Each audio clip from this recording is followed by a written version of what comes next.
তাহাজ্জুদ আর ফজরের অভ্যাস আছে যার, রহমত পূর্ণ প্রভাত হয় তার। আলহামদুলিল্লাহি রাব্বিল আলামিন, আসসালাতু ওয়াসসালামু আলা সাইয়্যিদিল মুরসালিন, আম্মা বা'দু, ফাউযু বিল্লাহি মিনাশ শাইতানির রাজীম, বিসমিল্লাহির রহমানির রহিম।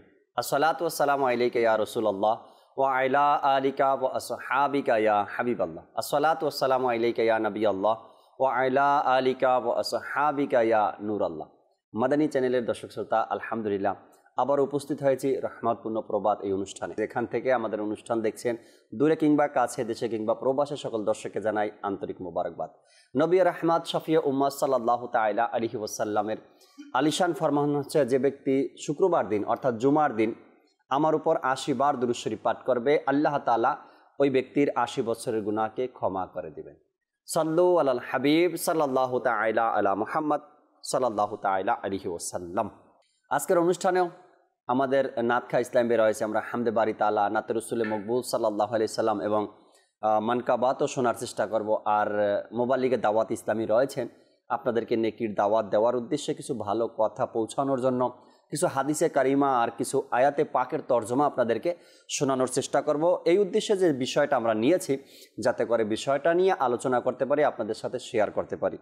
কেননা প্রতিটা মানুষ কোনো না কোনো দিক থেকে ধোকার মধ্যে থাকে, মানুষ কোনো না কোনো দিক থেকে ভুল করে। আর সেই ভুলগুলো যদি হয় শরীয়তের বিরোধিতা, অর্থাৎ ভুলও করলো এবং শরীয়ত বিরোধী কাজও করলো, সেই ভুলটাকেই আগে দেখতে হয়। আরেকটা ভুল আছে, ভুল হয়েছে কিন্তু এখানে কোনো গুনাহ হয়নি, সেটা একটা ভিন্ন কথা। কিন্তু ভুল আছে আর সেই ভুলটা আবার শরীয়তের বিরোধিতা। তো সেই ভুলগুলো সমাধানের জন্য যদি আমরা এই অনুষ্ঠান দেখি, তবে আশা রাখি অনেকগুলো দিক আমাদের বুঝে আসবে বা কথাগুলো আমাদের বুঝে আসবে ইনশাআল্লাহ তাআলা। অনুষ্ঠানের বিষয় কি রেখেছি তাও আপনাদেরকে জানাবো। আগে ইব্রাহিম ভাই আমাদের সাথে আছে, হামদে বারি তাআলা শ্রবণ করব, এরপরে আপনাদেরকে বিষয় সম্পর্কে জানিয়ে দিব। আসুন আমরা হামদে বারি তাআলা শ্রবণ করি। সাল্লু আলাল হাবিব সাল্লাল্লাহু তাআলা আলা মুহাম্মদ সাল্লাল্লাহু তাআলা আলাইহি ওয়াসাল্লাম। আসুন হামদে বারি তাআলা পাঠ করার পূর্বে ভালো ভালো নিয়ত করে নিই, কেননা মোমেনের নিয়ত তার আমলের চেয়ে উত্তম। ইনশাআল্লাহ আমি নিয়ত করে নিচ্ছি, আমি হামদে বারি তাআলা পাঠ করব আল্লাহ তাআলা তার প্রিয় হাবিব সাল্লাল্লাহু তাআলা আলাইহি সাল্লামের সন্তুষ্টি অর্জনের জন্য। আপনারা নিয়ত করে নিন, আপনারা হামদে বারি তাআলা শ্রবণ করবেন আল্লাহ তাআলা তার প্রিয় হাবিব সাল্লাল্লাহু তাআলা আলাইহি সাল্লামের সন্তুষ্টি অর্জনের জন্য। তো আসুন হামদে বারি তাআলা পাঠ করার পূর্বে দুরূদ শরীফ পাঠ করে নিই। সাল্লাল্লাহু আলাইকা ইয়া রাসূলুল্লাহ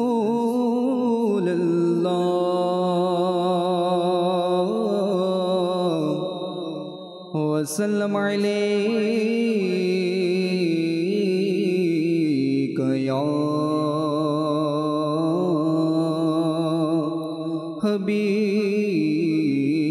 হাবিবাল্লাহ সাল্লাল্লাহু আলাইকা ইয়া রাসূলুল্লাহ ওয়া সাল্লাম আলাইকা ইয়া হাবিবাল্লাহ।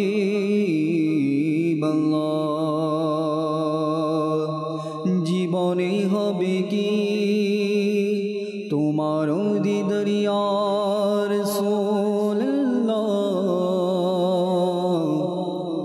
সে আশায় রয়েছি আমি গুনাহগার।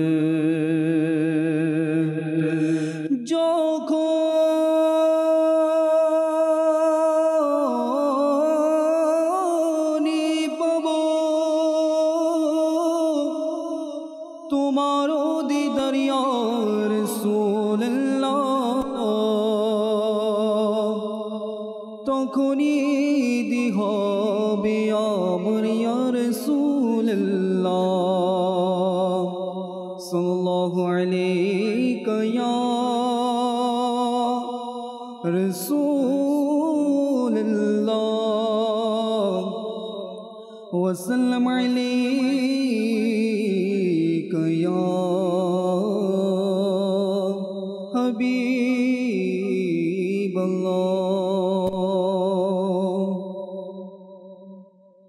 ইয়া আল্লাহ ইয়া আল্লাহ আল্লাহ ইয়া আল্লাহ ইয়া আল্লাহ ইয়া আল্লাহ ইয়া আল্লাহ আল্লাহ ইয়া আল্লাহ ইয়া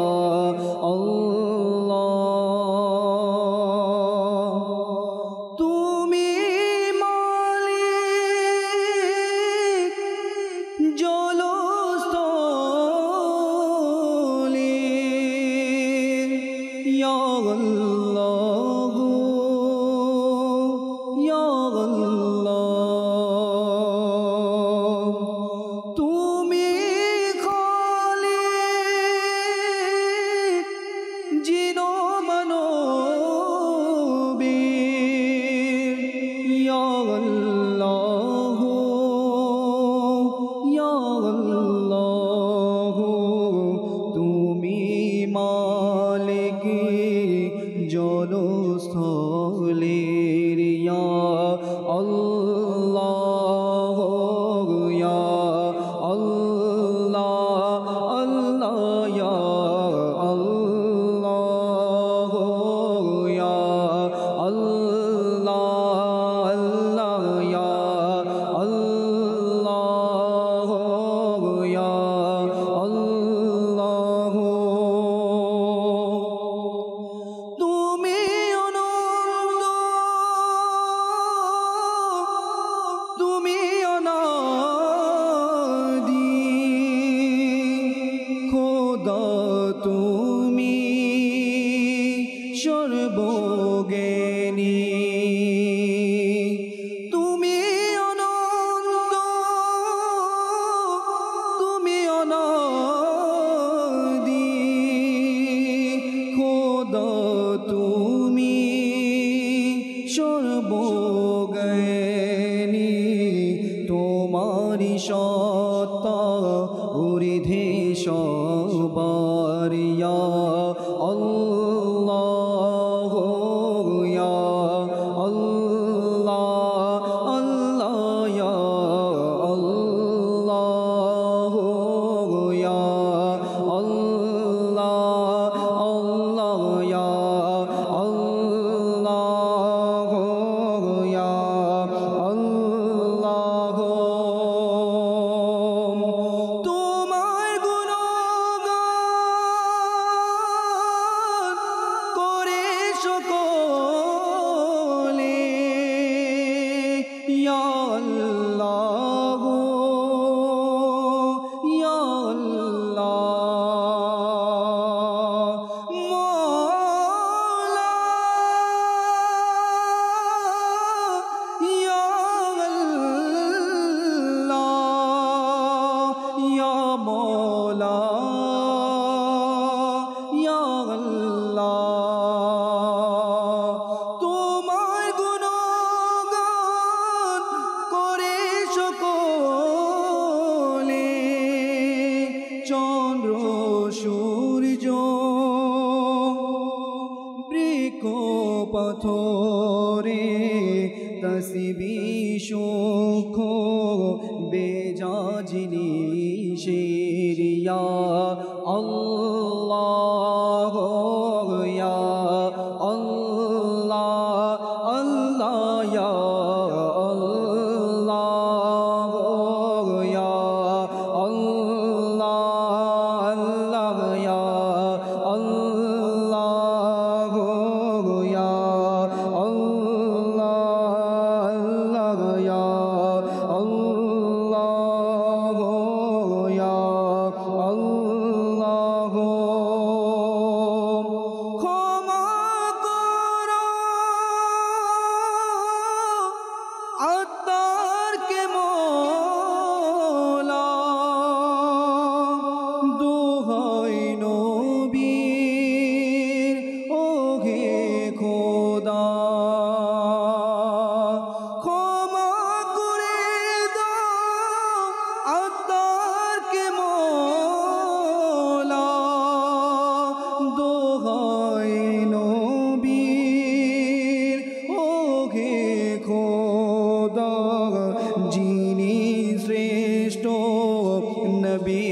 सरदार या अल्लाह या अल्लाह अल्लाह या अल्लाह या अल्लाह या अल्लाह या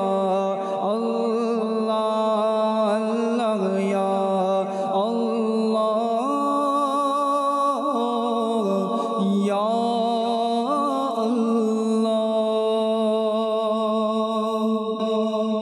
সুবহানাল্লাহ সুবহানাল্লাহ।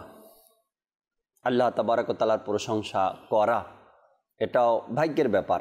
আল্লাহ তাবারক ওয়া তাআলা যাকে নসিব করে, আল্লাহ তাআলা যাকে দান করে এই সুযোগ, একমাত্র সেই পারে আল্লাহ তাবারক ওয়া তাআলার প্রশংসা করতে, হামদ পাঠ করতে।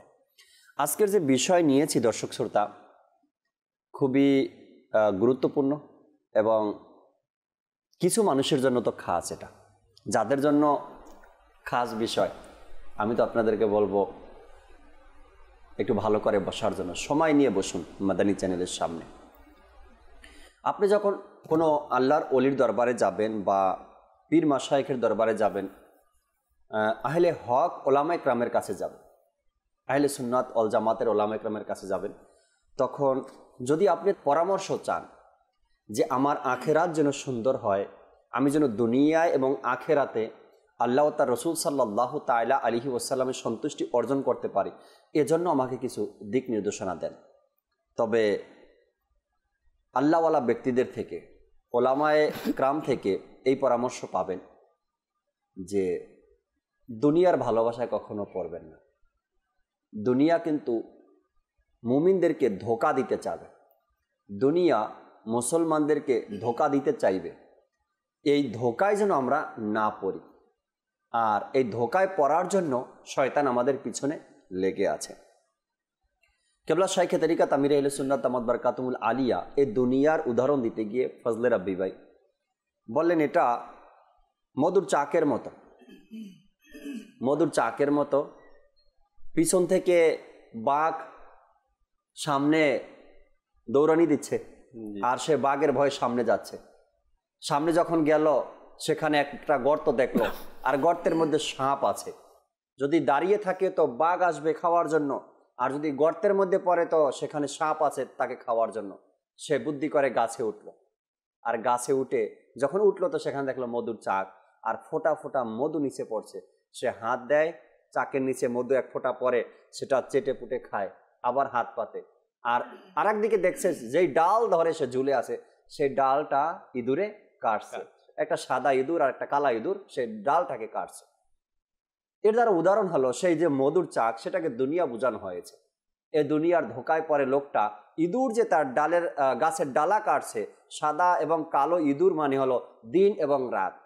সে একেবারেই ভুলে গেছে এই যে ইঁদুর ডালা কাটছে, গাছ কেটে দিচ্ছে, এক সময় সে পরে যাবে, আর পড়লে নিচে গর্ত আছে, সাপ আছে, না হয়তো বাঘ দাঁড়িয়ে আছে।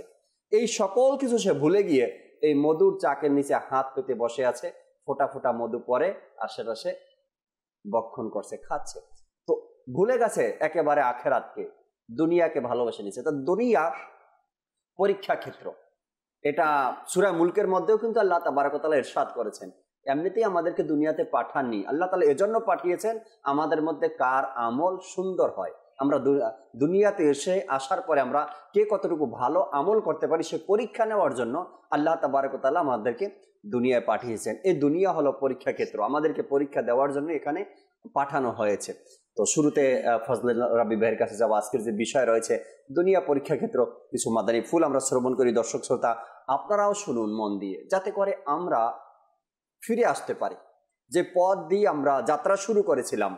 দুনিয়া দুনিয়া দুনিয়া, উই পোকা আছে না, জি, সামনে অগ্রসর হতে থাকে, ভাবতেও পারে না আমি সামনে কোথায় যাই, পানির মধ্যে পড়বো না ঝড় তুফানে পড়বো না আগুনে পড়বো, কোথায় যাচ্ছি সেটা সে দেখেও না, বুঝেও না, চিন্তাও করে না। শুধু দুনিয়া দুনিয়া করি আমরা, কিন্তু আখিরাতটা আমার যে কতটা খারাপ হচ্ছে সেটা আমাদের একেবারে ভুলে গেছি। আমরা ফজলে রাব্বি থেকে কিছু শুনি। জি, বিসমিল্লাহির রহমানির রহিম। নিজে বললেন সূরা মুলকে আল্লাহ তাআলা ইরশাদ করে দিয়েছেন, আল্লাযী খালাকাল মাউতা ওয়াল হায়াতা লিয়াবলুয়াকুম আইয়ুকুম আহসানু আমালা। তিনি যিনি মৃত্যু এবং জীবন সৃষ্টি করেছেন। জি। এই মৃত্যু এবং জীবনকে আল্লাহ সৃষ্টি করেছেন এই জন্য যাতে তোমাদের পরীক্ষা হয়ে যায় তোমাদের মধ্যে কার কর্ম অধিক উত্তম। রাইট। বুঝা গেল এই দুনিয়াতে পাঠানোর একটা উদ্দেশ্য আছে, যে উদ্দেশ্য আমরা ভুলে বসেছি। রাইট।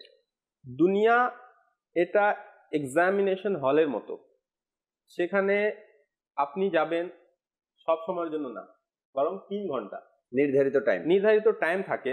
আচ্ছা, সেখানে কিছু নিষেধাজ্ঞাও থাকে। আপনি আশেপাশে কাউকে দেখতে পারবেন না, কাউকে নিয়ে যেতে পারবেন না, সাবজেক্টের পরীক্ষা ওই কিতাবও নিতে পারবেন না, ঠিক আছে, নকলও করতে পারবেন না। হ্যাঁ, অনেক নিষেধাজ্ঞা থাকে, কিন্তু বাসায় এটা থাকে না। বোঝা গেল সেটা অস্থায়ী। এই আপনার এক্সামিনেশন হলটা অস্থায়ী, 3 ঘন্টার জন্য। ঠিক একই রকম দুনিয়া আখিরাতের তুলনায় এটা অস্থায়ী। এখানে আমরা সব সময় থাকবো না। তো ঠিক এক্সামিনেশন হলে আমরা যেভাবে যাই 3 ঘন্টার জন্য, ঠিক এভাবে আমরা এখানেও এসেছি কিছু দিনের জন্য। আর ওই কিছু দিনই আমরা আখিরাতের প্রস্তুতি নিব এখানে। যে না নেয় তাকে কি বলে মানুষ? যেভাবে আমরা এক্সামিনেশন হলে যাই কিন্তু যদি প্রস্তুতি না নিয়ে যাই ফেল হব, ঠিক এভাবে আমরা যদি দুনিয়াতে নেক আমল না করি, যেভাবে আল্লাহ তাআলা ইরশাদ করেন যে কার কর্ম অধিক উত্তম, আমি এটা পরীক্ষা করার জন্যই মানুষকে জীবন এবং মৃত্যুকে সৃষ্টি করেছি। তো যে করতে পারবে না তার আখিরাত ধ্বংস হবে। আচ্ছা, আমরা উদাহরণ দিতে পারি দুনিয়াকে, যেভাবে আমরা জব করি, যে জব করে ভালোভাবে কাজ করে সেই বেতন পায়। যে কাজ করবে না সে মাস শেষে বেতন পাবে না।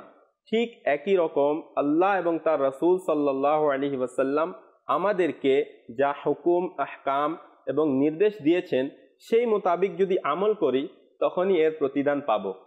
আর যখন এই আমল করব তখনই আমরা সফল হতে পারবো।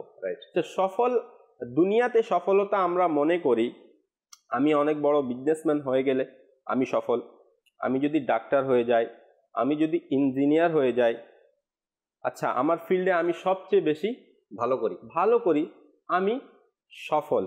হ্যাঁ, এগুলো সফলতা দুনিয়ার দিক থেকে, কিন্তু এই সফলতা অস্থায়ী। আর যদি এই সফলতা অর্জন করতে করতে করতে করতে আপনি আখিরাতের দিকে কোনো আপনার মনোযোগই নেই, আর যদি আপনার আখিরাতে যদি আপনি ক্ষতিগ্রস্ত হলেন, এই সফলতাও ক্ষতি। যেই সফলতার জন্য আপনি সারাটা জীবন লাগিয়ে দিলেন, এই সফলতা আপনাকে ক্ষতিগ্রস্ত করে ছাড়বে। এখন সফলতা কি? আল্লাহ তাআলা বলেন কুল্লু নাফসিন যায়কাতুল মাউত, প্রত্যেককে মৃত্যুর স্বাদ গ্রহণ করতে হবে। ওয়া ইন্নামা তুওয়াফফুনা উজুরাকুম ইয়াউমাল কিয়ামাহ, তোমরা তোমাদের কর্মফল কিয়ামতের দিনই পূর্ণ মাত্রায় পাবে। যা তোমরা করছো না, আমরা কি মনে করি আমরা যা করি এখনই পেয়ে যাই, এমন না। যদি আমরা আল্লাহ এবং তার রাসূল সাল্লাল্লাহু আলাইহি ওয়াসাল্লামের হুকুম আহকাম মেনে চলি, এটার প্রতিদান পূর্ণ মাত্রায় এক বিন্দুও কম হবে না, আপনাকে আখিরাতে দেয়া হবে। তারপর আল্লাহ তাআলা বলেন এই যে সফলতা, এই সফলতার ব্যাপারে আল্লাহ তাআলা বলেন মান যুহযিহা আনিন নারি ওয়া উদখিলাল জান্নাতা ফাকাদ ফাজা। আল্লাহ বলেন যাকে আগুন থেকে রক্ষা করে জান্নাতে প্রবেশ করানো হয়েছে সেই উদ্দেশ্য স্থলে পৌঁছেছে। সুবহানাল্লাহ। অর্থাৎ যাকে জাহান্নাম থেকে বের করে দেয়া হলো আর জান্নাতে প্রবেশ করানো হলো সেই সফল হলো। এখন আমি সারাটা জীবন দুনিয়ার সফলতা অর্জন করার চেষ্টা করলাম আর সফল হয়ে গেলাম, কিন্তু আখিরাতে আমি জাহান্নামে গেলাম, এই সফলতার কোনো দাম আছে? ক্ষণস্থায়ী দুনিয়াতে মানুষের চোখে, মানুষের দৃষ্টিতে আমরা যদি সফলতা হয়েও যাই, আর এরপরে যদি আমাদের আখিরাত নষ্ট হয়ে যায়, আখিরাত খারাপ হয়ে যায়, বরবাদ হয়ে যায়, আমার ঠিকানা যদি হয় জাহান্নাম, তবে ওই ব্যক্তি দুনিয়াতে ধোকার মধ্যে রয়েছে। ধোকা কাকে বলে? ফজলে রাবিব একটি কিতাব পড়ছিলাম আমি। গ্রামের মধ্যে ডাক্তার যারা আছে, আপনার মেডিসিন যারা বিক্রি করে, এমন কিছু লোক যারা সিনিয়র পার্সন, আগে থেকেই তারা বসত।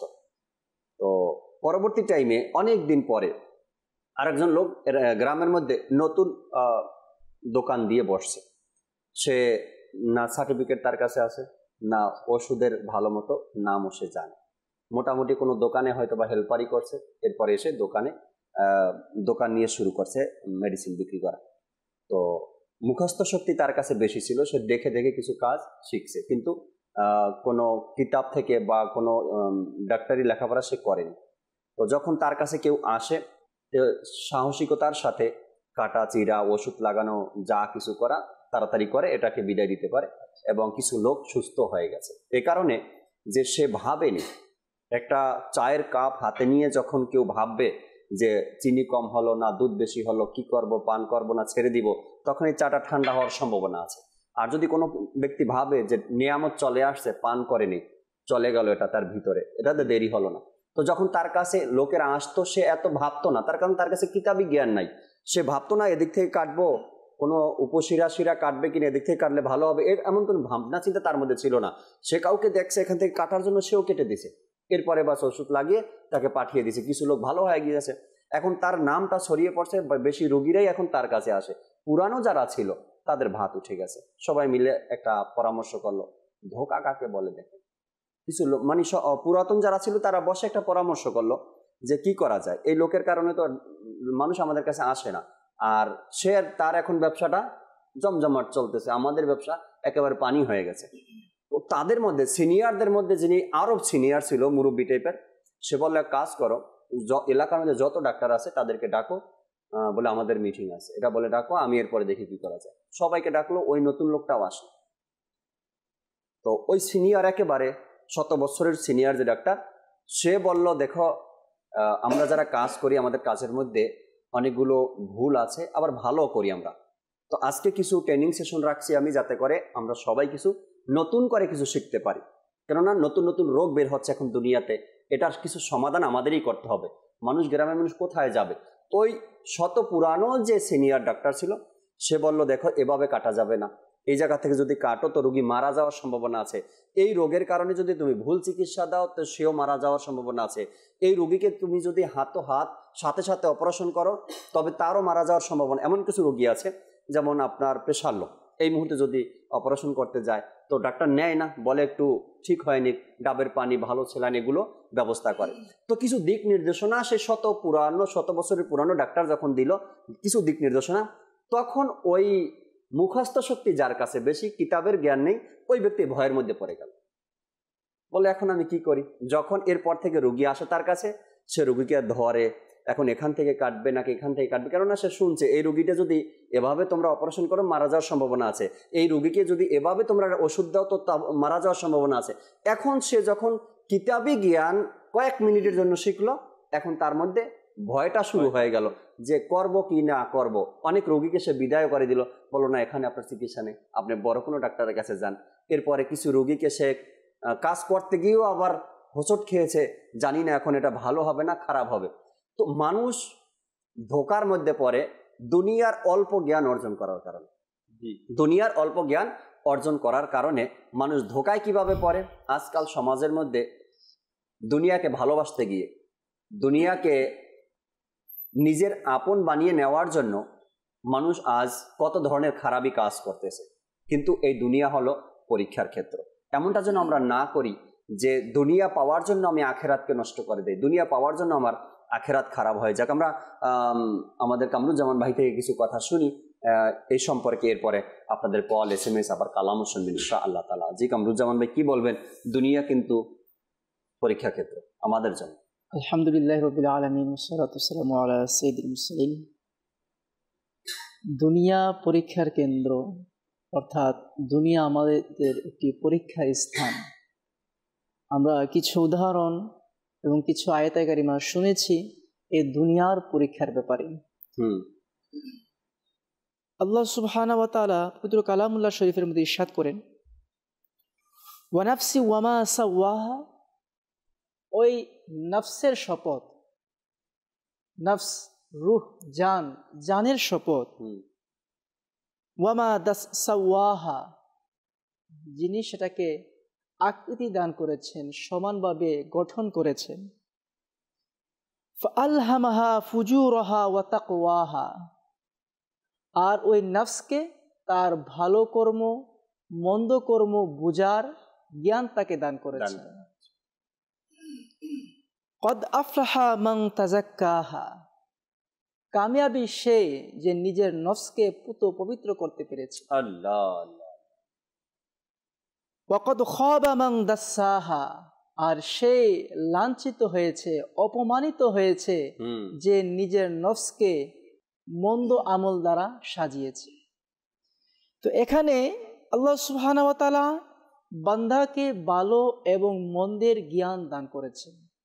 কোন কাজ করলে ভালো হবে আর কোন কাজ করলে মন্দ হবে সেটা বান্দা সহজে তার বোধগম্য হয়ে যায়। তো আমরা সকলে জানি, মানি, বিশ্বাস করি যে দুনিয়া আমাদের পরীক্ষার স্থান। আপনি সাধারণ থেকে সাধারণ একটি মানুষের কাছে যান, আপনি যদি গিয়ে বলেন ভাই দুনিয়া একটি পরীক্ষার স্থান, সে মেনে নেবে, সে বিশ্বাস করে নেবে।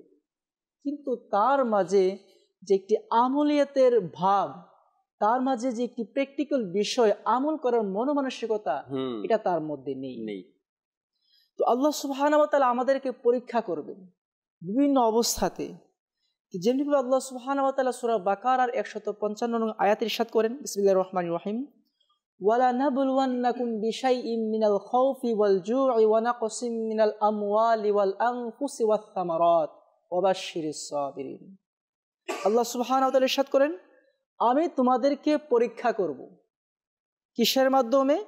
বিশাইইম মিনাল খাউফি ওয়াল জু'i ওয়া নাকসিম মিনাল আমওয়ালি ওয়াল আনফুসি ওয়াস সামারাত। জি জি, আমি তোমাদেরকে পরীক্ষা করব ক্ষুধার মাধ্যমে, ভয়ের মাধ্যমে, জান মাল ফসল এর ক্ষতির মাধ্যমে। এখানে আল্লাহ সুবহানাহু ওয়া তাআলা 4-5টি বিষয় উল্লেখ করেছেন যেগুলো দ্বারা আমাদেরকে পরীক্ষা করবেন। প্রথমত হচ্ছে ভয় দ্বারা, ভীতি প্রদর্শনের মাধ্যমে আমাদেরকে পরীক্ষা করবেন। নাম্বার 2 হচ্ছে ক্ষুধা, আমরা কি ক্ষুধার জ্বালা সইতে পারি কিনা, রমজানে রোজা রাখতে পারি কিনা, দরিদ্রতা অবলম্বন করার সময় ক্ষুধা সহ্য করতে পারি কিনা। নাম্বার 3 হচ্ছে ধন সম্পদ ফসল, জান সম্পদ ফসল, এগুলোর কম এর মাধ্যমে, এগুলোকে হ্রাস করার দ্বারা, এগুলোকে কম করার দ্বারা, এগুলো থেকে আপনাকে সম্পদ দিয়ে আবার সেটাকে নিয়ে আল্লাহ তাআলা পরীক্ষা করবেন, অথবা দরিদ্রতার দ্বারা আল্লাহ সুবহানাহু ওয়া তাআলা আমাদেরকে পরীক্ষা করবেন। তো এখানে একটি বিষয় আল্লাহ সুবহানাহু ওয়া তাআলা আরো ইরশাদ করে দিয়েছেন, ওয়াবাশশিরিস সাবিরিন, যারা আপনি সুসংবাদ দিন, যারা সবরকারী, যারা ধৈর্যশীল, তাদেরকে সুসংবাদ দান করুন। এখানে এই আয়াত যদি আমরা একটু পর্যবেক্ষণ করি, দুনিয়া একটি পরীক্ষার স্থান। সেটা কয়েকটি ধাপের মাধ্যমে আমাদের হতে পারে ক্ষুধার মাধ্যমে, হতে পারে জান ও মাল সম্পদের ক্ষতির মাধ্যমে, লোকসানের মাধ্যমে। তো এক্ষেত্রে আমাদেরকে বুঝে নিতে হবে এটা আল্লাহ তাআলার পক্ষ থেকে পরীক্ষা।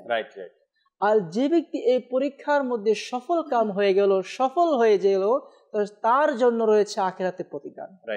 এভাবে আল্লাহ সুবহানাহু ওয়া তাআলা আরো কয়েকটি আয়াতে কারিমা ইরশাদ করেন, যা সূরা মাইদার 48 নং আয়াতের মধ্যে ইরশাদ হচ্ছে, আল্লাহ সুবহানাহু ওয়া তাআলা ইরশাদ করেন, যদি আল্লাহ তাআলা চাইতেন, ইচ্ছা পোষণ করতেন, সমস্ত মানুষকে এক দলে রূপান্তরিত করতে পারতেন। যত মানুষ আছে দুনিয়ার মাঝে, মুসলিম, বৌদ্ধ, খ্রিস্টান, যত জাতি আছে, সকল মানুষকে একই গোত্র করার ক্ষমতা আল্লাহ তাআলা রাখেন। কিন্তু আল্লাহ তাআলা তোমাদেরকে পরীক্ষা করবেন যা তোমাদেরকে দান করেছেন। আল্লাহ আল্লাহ, আমাদেরকে মেধা দান করেছেন, আমাদেরকে বোঝার শক্তি দান করেছেন, ধন সম্পদ দান করেছেন। এগুলোর মাধ্যমে আমরা পর্যবেক্ষণ করব আসলে কোনটা সঠিক, কোনটা বেঠিক। যারা বোঝা যায় কামরুজ্জামান ভাই, আল্লাহ তাবারক ওয়া তাআলা কোরআনে পাকের মধ্যে বারবার এই ঘোষণা দিয়েছেন, আমি তোমাদেরকে পরীক্ষা করব, আমি তোমাদের থেকে পরীক্ষা নিব, তোমরা সাবধান হয়ে যাও, তোমরা সতর্ক হয়ে যাও। বারবার বারবার আল্লাহ তাবারক ওয়া তাআলা আমাদেরকে, অর্থাৎ আদম সন্তানকে এটাই বুঝিয়েছেন যে আমি তোমাদের থেকে পরীক্ষা নিব, যে কোনো ভাবে হোক, যে কোনো মাধ্যমে হোক পরীক্ষা নিব। সেই পরীক্ষায় উত্তীর্ণ হওয়ার জন্য, সেই পরীক্ষায় কামিয়াবি অর্জন করার জন্য, সেই পরীক্ষায় সফলতা অর্জন করার জন্য তোমাদেরকে সতর্ক থাকতে হবে। এমনটা কখনো করা যাবে না অধৈর্য বা যে কোনো বিষয়। 2 মুবাল্লিগ থেকে আমরা যে শুনলাম, আমাদের ফজলে রাব্বি ভাইও বললেন পরীক্ষা আল্লাহ তাবারক ওয়া তাআলার পক্ষ থেকে আসবে, আর সেই পরীক্ষায় কামিয়াবি অর্জন করতে হবে দুনিয়াতে। দুনিয়াতে যদি আমরা কামিয়াবি অর্জন করতে পারি তবে আখেরাত আমাদের হবে সুন্দর, আর সেটাই হবে আমাদের স্থায়ী ঠিকানা। আমরা দর্শকের কলের দিকে যাব, কলও শুনি আমরা, এরপরে নাতে রসুল এখনো শুনিনি, অনুষ্ঠানে নাতও শোনাবো দর্শক ইনশাআল্লাহ তাআলা। দর্শকের কল শুনিয়ে দিন। আমার নাম হলো মোহাম্মদ জাহাঙ্গীর হোসেন আত্তারি, আমি রাঙামাটি থেকে বলতেছি। আমি আপনাদের প্রোগ্রাম দেখতেছি এখন, মাশাআল্লাহ খুব ভালো লাগে। আপনাদের প্রোগ্রামটা দেখি সবসময়, মাশাআল্লাহ ভালো লাগে। মাশাআল্লাহ। জাহাঙ্গীর ভাইকে ধন্যবাদ সাথে থাকার জন্য, কল করার জন্য, উৎসাহ প্রদান করার জন্য। এভাবে সাথে থাকবেন আশা রাখি সবসময় ইনশাআল্লাহ তাআলা। পরবর্তী কল দেন। আমি একটি কথা শুনতে চাই, কার লাগিয়া কান ধরে মন, তার লাগিয়া বন্ধ। যদি সম্ভব হয় ইব্রাহিম ভাই আমাদেরকে শোনাবেন ইনশাআল্লাহ তাআলা আপনার অনুরোধের কালাম। পরবর্তী কল। আমি রাজশাহী থেকে, বালিয়া থেকে বলছিলাম, মোহাম্মদ সুইট। আপনাদের এই চ্যালেঞ্জটা আমরা কিন্তু প্রত্যেকদিন দেখি, আমার আব্বু আম্মু বড় ভাই ছোট ভাই সবাই একসাথে দেখি, খুবই ভালো লাগে। এটা এমনই চ্যানেল, আপনি বড় ভাই ছোট ভাই বোন মা বাবা পরিবার পরিজনে যারা আছে তাদের সবাইকে নিয়ে আশা রাখি ইনশাআল্লাহ তাআলা মিডিয়া জগতে একটাই চ্যানেল যা দেখা সম্ভব, যেখানে এমন কোনো কথা আলোচনা করা হবে না ছেলে মা একসাথে বসে চ্যানেল দেখার কারণে সেখান থেকে উঠে যেতে হবে, এমন চ্যানেল না। আলহামদুলিল্লাহ আপনার আমার দাওয়াত ইসলামী এমন একটি সুন্দর আমাদেরকে ব্যবস্থাপনা করে দিয়েছেন মিডিয়া জগতে, মাদানী চ্যানেল। এখানে কোরআন ও হাদিস থেকে আলোচনা করা হয়, যা মায়ের জন্য দরকার, সন্তানের জন্য দরকার, যা বাবার জন্য দরকার, মেয়ের জন্য দরকার, সপরিবারে বসে দেখতে পারবেন এমন কথাই তো কোরআন হাদিস বলে। আল্লাহ নবী সাল্লাল্লাহু তাআলা আলাইহি ওয়াসাল্লাম নিজ কন্যা ফাতেমাতুজ জোহরা রাদিয়াল্লাহু তাআলা আনহাকে কোন বিষয় শিক্ষা না দিয়েছেন? পৃথিবীর জমিনে এমন এক মহিলার নাম বলে দেখেন যা ফাতেমাতুজ জোহরা রাদিয়াল্লাহু তাআলা আনহার জ্ঞানের চেয়ে কারো জ্ঞান বেশি থাকবে। তো বাবা থেকেই তো তিনি শিখেছেন। বোঝা যায় শরীয়তের হুকুমগুলো, ইসলামের কথাগুলো, যেটা মাদানী চ্যানেল আলোচনা করে কথা বলে, এটা পুরো পরিবার একসাথে বসে শোনার মতো আর দেখার মতো। আলহামদুলিল্লাহ রাব্বিল আলামিন। আল্লাহ তাআলা কবুল করে নিক। খুব সুন্দর কথা বলছেন, ভাই বোন মা বাবা সবাই একসাথে বসে আপনারা দেখেন, আল্লাহ তাআলা বরকত দান করুন। পরবর্তী কল দেন। আমার নাম মোহাম্মদ ইউনুস, আমি কক্সবাজার থেকে বলতেছি। আমি একটা নাচ শুনতে চাই, আমার টাকা নাই পয়সা নাই। না, হয়নি আপনার কথা। আপনি যেহেতু কক্সবাজারের লোক, চট্টগ্রামের ভাষায় যদি বলতেন তবে ভালো হইতো। তবে একটা দুইটা শব্দ বলতে পারছেন, বাকিগুলো আমাদের মতোই বলছেন। যাই হোক, শোনাবো ইনশাআল্লাহ তাআলা যদি সম্ভব হয়। আজকে চট্টগ্রামের নাত আমাদের সাথে নেই, আছে ঢাকার। যদি সম্ভব হয় কালাম শোনাবে। আমরা একটি নাতে রসুল শুনি এই মুহূর্তে, এরপর ইনশাআল্লাহ তাআলা আবার আলোচনার দিকে ফিরবো। জি ইব্রাহিম ভাই। দুনিয়ার ভালোবাসা ভুলে যাও না, দুনিয়ার ভালোবাসা ভুলে যাও না, দুনিয়ার ভালোবাসা ভুলে যাও না, নবীর প্রেমে মন সারদানা, আশিক নবীর প্রেমে মন সারদানা, নূরে নবীজির নূর বানাইয়া আল্লাহ মহান, তার পরেতে সৃষ্টি করলেন তামাম জাহান, তামাম জাহান, তামাম জাহান। কারো সিলাই ভাবেলাম, কারো সিলাই ভাবেলাম, ভেবে দেখো না, নবীর প্রেমে মন সারদানা, আশিক নবীর প্রেমে মন সারদানা, দুনিয়ার ভালোবাসা ভুলে যাও না, দুনিয়ার ভালোবাসা ভুলে যাও না, নবীর প্রেমে মন সারদানা, আশিক নবীর প্রেমে মন সরবদানা। এই দুনিয়া একদিন তোমায় ভুলে যাবে, আমার দয়াল নবী তোমায় কাছে টানিবে। এই দুনিয়া একদিন তোমায় ভুলে যাবে, আমার দয়াল নবী তোমায় কাছে টানিবে, কাছে টানিবে।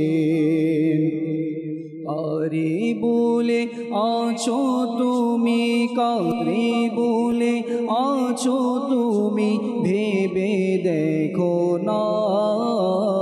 নবীর প্রেমে মন সরবদানা, আশিক নবীর প্রেমে মন সরবদানা। দুনিয়ার ভালোবাসা, দুনিয়ার ভালোবাসা বলে যাও না। নবীর প্রেমে মন সরবদানা, আশিক নবীর প্রেমে মন সরবদানা। আর টিয়া নাই পয়সা নাই কেনে যাইতাম, সোনার মদিনা কেনে যাইতাম। আর টিয়া নাই পয়সা নাই কেনে যাইতাম, সোনার মদিনা কেনে যাইতাম। মনে হতে যাইবার লাই কিন্তু টিয়া পয়সা নাই, মনে হতে যাইবার লাই কিন্তু টিয়া পয়সা নাই। মনে ঘর পাখির মতো, মনে ঘর পাখির মতো উড়াল দিবালাই। আর টিয়া নাই পয়সা নাই কেনে যাইতাম, সোনার মদিনা কেনে যাইতাম। আই যদি হইতাম আকাশের তারা, চাই থাকতাম মদিনা মনোয়ারা। আই যদি হইতাম আকাশের তারা, চাই থাকতাম মদিনা মনোয়ারা। চোখে পাগাই চাই থাকতাম, চোখে পাগাই চাই থাকতাম, চোখ না ফিরাইতাম।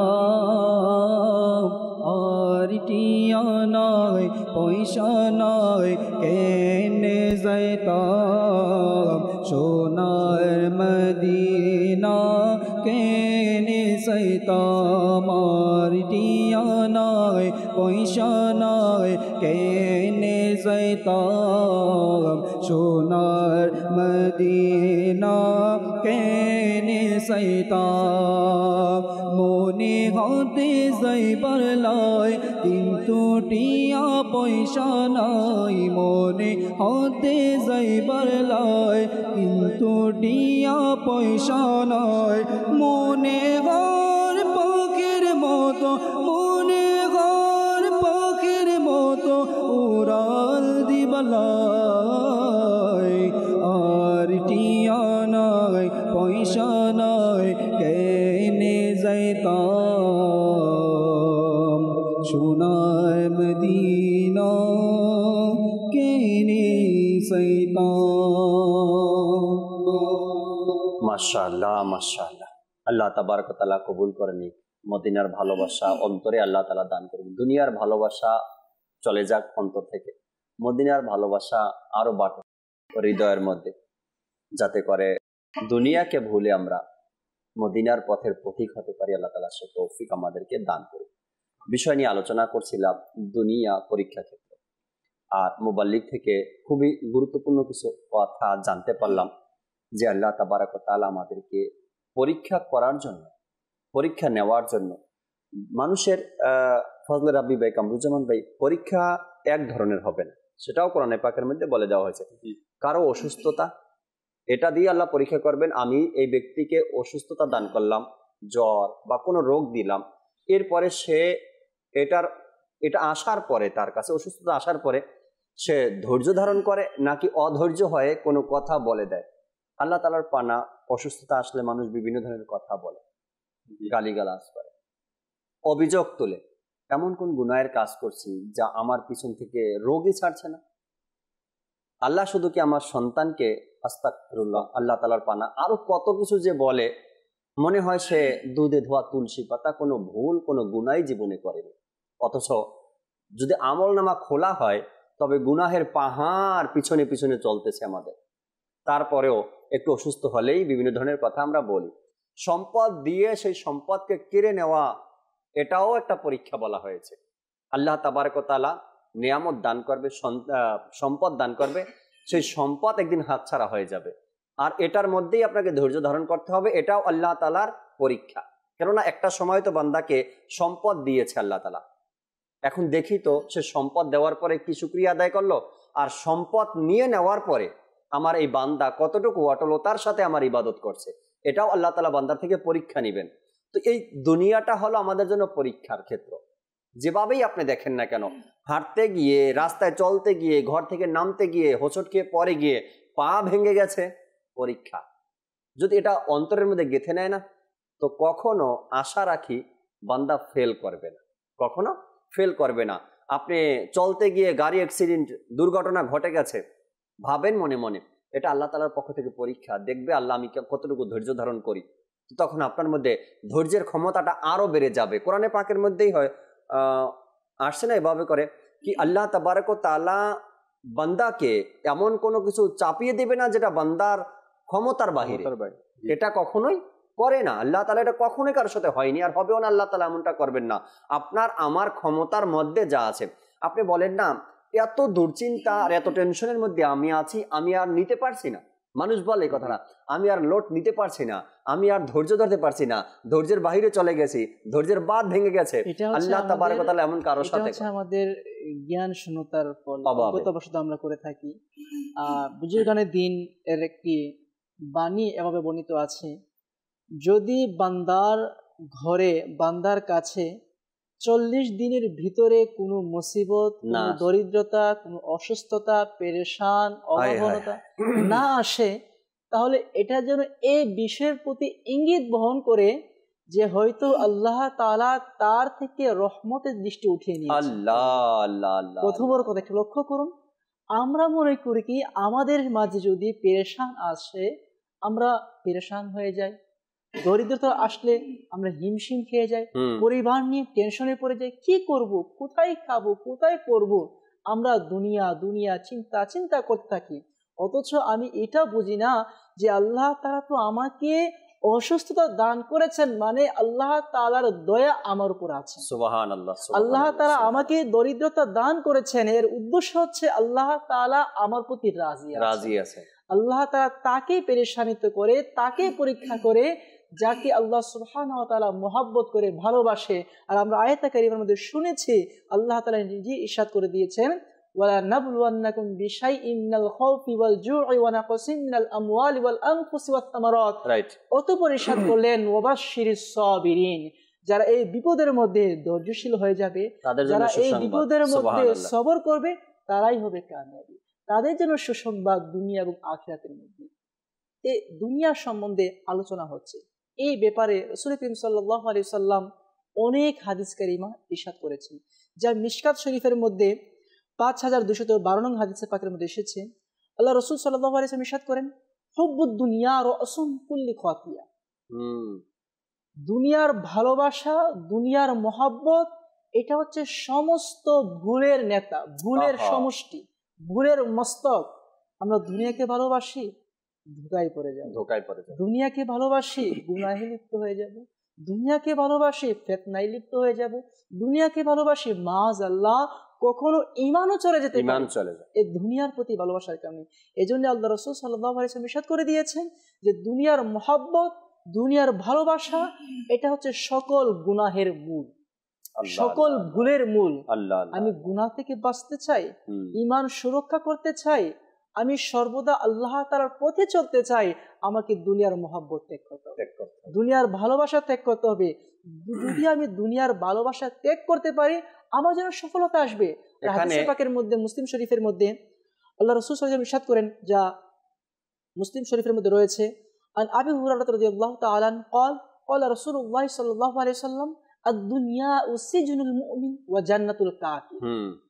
মুসলিম শরীফের হাদিস পাকের মধ্যে রয়েছে যে আল্লাহ রাসূল সাল্লাল্লাহু আলাইহি ওয়াসাল্লাম ইরশাদ করেন, দুনিয়া হচ্ছে মুমিনের জন্য জেলখানার মতো, আর কাফিরদের জন্য হচ্ছে জান্নাতের মতো।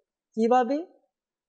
একজন মুমিন চাই, যে উদাহরণ জেলে কেন দেওয়া হয়েছে, বর্তমান সময়ে জেলের মধ্যে আপনি মোবাইল ব্যবহার করতে পারবেন না, স্বাধীনতা নেই, স্বাধীনতা নেই, এক কথায় স্বাধীনতা নেই, স্বাধীনতা নেই। তো আর যারা কাফের, এটা জান্নাতের মধ্যে, আমরা শুনেছি জান্নাতের মধ্যে একটি পাখি উড়াল দিয়ে যাচ্ছে, আমার মন চাচ্ছে পাখিটা খাবো, অটোমেটিকভাবে আমার সামনে গুনাহ হয়ে চলে আসবে। আমি ভালো খাবার খেতে চাচ্ছি, অটোমেটিক আমার সামনে চলে আসবে। তো উদাহরণ দেওয়া হচ্ছে মুমিনের জন্য দুনিয়া হচ্ছে জেলখানা। মুমিন চাইলে গুনাহ করতে পারবে না, মুমিন চাইলে সুদ খেতে পারবে না, মুমিন চাইলে পিতামাতার নাফরমানি করতে পারবে না, মুমিন চাইলে মদ্যপান করতে পারবে না, মুমিন চাইলে সুদ ঘুষ বেহায়াপনা করতে পারবে না। যদি কাফের হয়ে থাকে, বেঈমান হয়ে থাকে, ফাসিক হয়ে থাকে, তার দ্বারা এই কাজগুলো করা সম্ভব। সে চাইলে গুনাহ অনায়াসে করতে পারবে।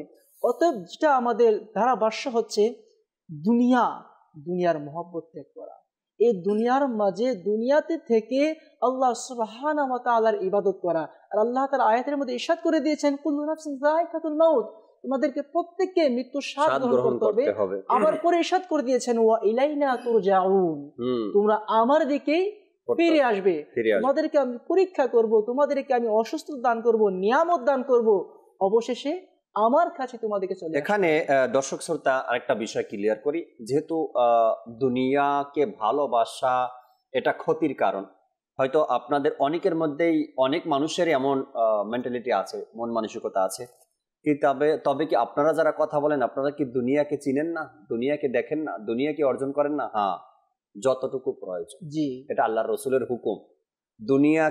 দুনিয়াতে চলতে গিয়ে যতটুকু প্রয়োজন ততটুকু, তার চাইতে বেশি না। এখন চলতে গিয়ে কি কি প্রয়োজন, চলতে গিয়ে কতটুকু প্রয়োজন, আর দুনিয়াতে চলতে গিয়ে আমার দিন রাত অতিবাহিত করতে হবে, আমার ঘর সংসার আছে, আমাকে ঘর প্রয়োজন আছে, খাবারের প্রয়োজন আছে, পোশাক আদির প্রয়োজন আছে।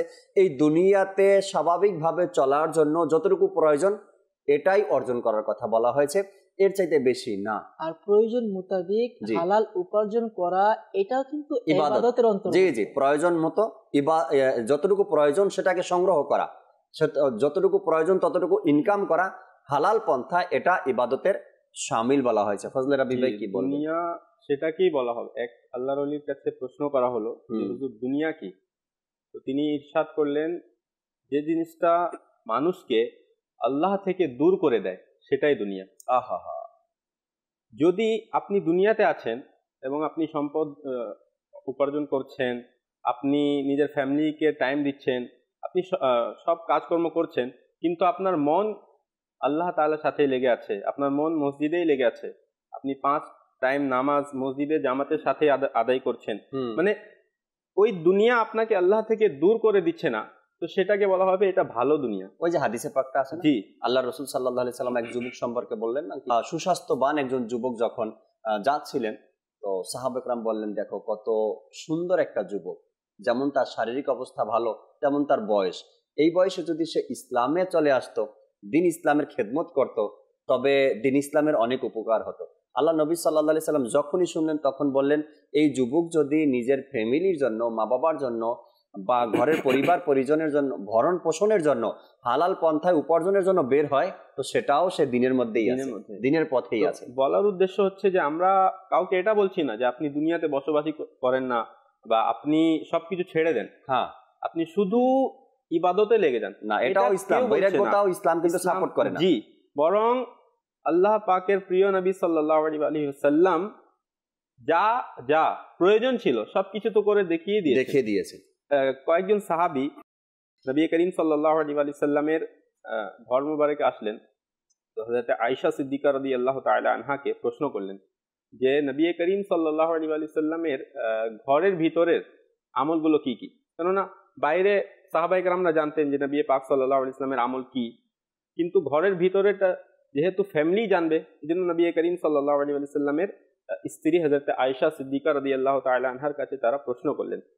তো সৈয়দা তৈয়বা তাহেরা আয়েশা সিদ্দিকা রাদিয়াল্লাহু তাআলা আনহা ইরশাদ করলেন যে নবী পাক সাল্লাল্লাহু তাআলা আলাইহি ওয়াসাল্লাম ঘুমানো এবং খাবারও খান, এবং ভালো খাবারও খান, মাংসও খান। তো সাহাবায়ে কেরামগণ এটা ধারণা করেছিলেন যে নবী পাক সাল্লাল্লাহু আলাইহি ওয়াসাল্লাম রাতে ঘুমানো না আর ভালো খাবারও গ্রহণ করেন না, কিন্তু তারা শুনলেন আচ্ছা নবী পাক সাল্লাল্লাহু আলাইহি ওয়াসাল্লাম মাংসও খান আবার রাতে ঘুমানো, কিন্তু এটা তো নবী পাক সাল্লাল্লাহু আলাইহি সাল্লাম আল্লাহ তাআলার অনেক নিকটবর্তী, কিন্তু আমরা তো গুনাহগার। আমরা, এক সাহাবী বললেন যে আমি মাংস খাবো না, এক সাহাবী বললেন যে আমি নিকাহ করব না, অর্থাৎ আমরা শুধু আল্লাহর ইবাদত করব।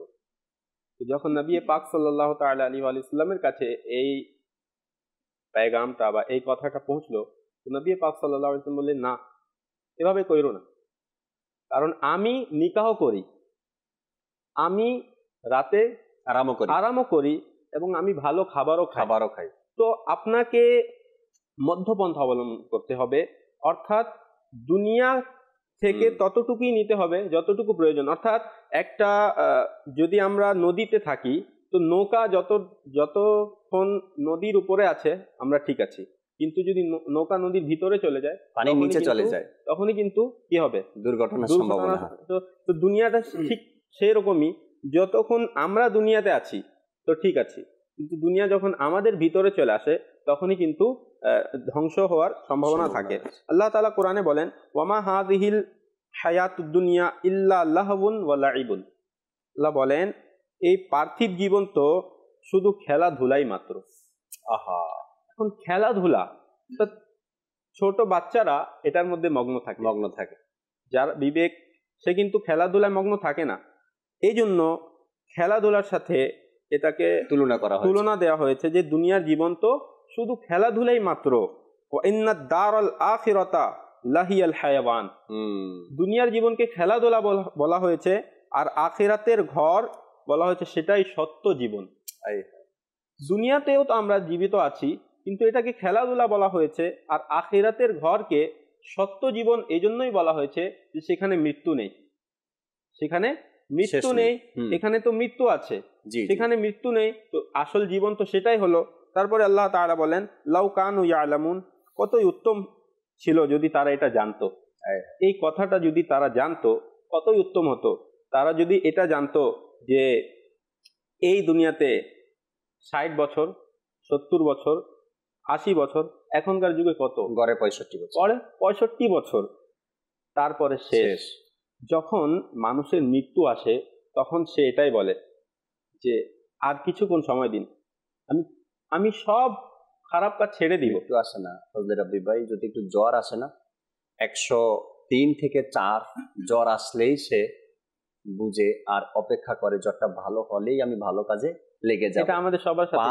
পা ভেঙে গেলে, একটা দুর্ঘটনা ঘটে গেলে তখন সে অপেক্ষায় থাকে একটু ভালো হলে বাস আমি ভালো কাজে লেগে যাব, আর এই পথে আমি থাকবো না, আমি ভালো পথে ফিরে আসব।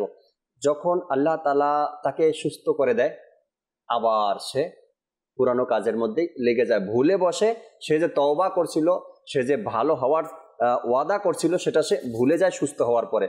তো ভুললে হবে না যে ওয়াদা আমরা আল্লাহ তাআলার কাছে করে আসছি, দুনিয়াতে আসার আগেই কিন্তু ওয়াদা করে আসছি। দুনিয়াতে আমরা কেন যাব? ইবাদত করার জন্য যাব। দুনিয়াতে কেন যাব? ভালো কাজ করার জন্য যাব। আর ইন্তেকালের সময় টাইম চাইলেও আজরাইল আর সেই টাইম দিবে না। দর্শকের কলের দিকে আবারও যাব। এরপরে SMS অনেকগুলো রয়েছে, অনেকগুলো SMS দর্শকের শুনবো, যদি সম্ভব হয় পড়ব, না হয়তো পরবর্তী টাইমে পড়ার চেষ্টা করব। কল শুনিয়ে দিন। আমার নাম হাসান, আমি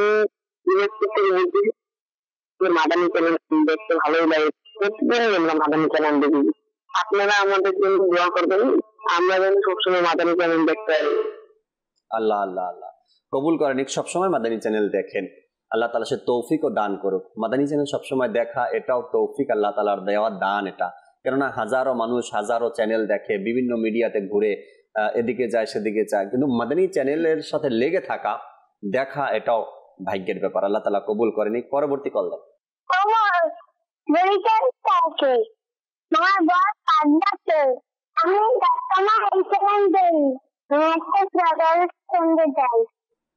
আচ্ছা, একটা গজল শুনতে চান, শোনাবো ইনশাআল্লাহ তাআলা। পরবর্তী কল। আমার নাম মেহেদি হাসান, বাড়ির গ্রামে পঞ্চগড় খাবার প্রায় থেকে বলছি। আমি এখন মাদানী চ্যানেল অনুষ্ঠান দেখতেছি, উপবাস আমার খুব ভালো লাগে। আমি একটু কালাম শিখতে চাই। কালামটি হলো রাখছে হয়তো নবী দেখবো যদি ভাই মনে। মাশাআল্লাহ, অনেক কষ্ট করে, সুন্দর করে, ভালো করে আমাদেরকে কল দিয়েছেন আপনি। লাগছে এমন হয়তো নবী ডাকবে আমায় মদিনায়। শুনবেন ইনশাআল্লাহ তাআলা। ইব্রাহিম ভাই কালাম বের করে রাখেন, সময় দেব আপনাকে, আমাদেরকে কালাম শোনাতে হবে ইনশাআল্লাহ তাআলা। যেহেতু দুনিয়া পরীক্ষার ক্ষেত্র, আর এই পরীক্ষার ক্ষেত্রকে কিভাবে আমাদেরকে ম্যানেজ করতে হবে, ফজলুর রাব্বি ভাই অনুষ্ঠানের শুরুতেই যে বিষয়টা নিয়েছেন, আমরা পরীক্ষার হলের মধ্যে প্রবেশ করলাম। প্রবেশ করার টাইমও নির্ধারিত। আপনাকে সকাল 9টায় প্রবেশ করতে হবে, 12টায় বের হতে হবে, 3 ঘন্টা টাইম আছে।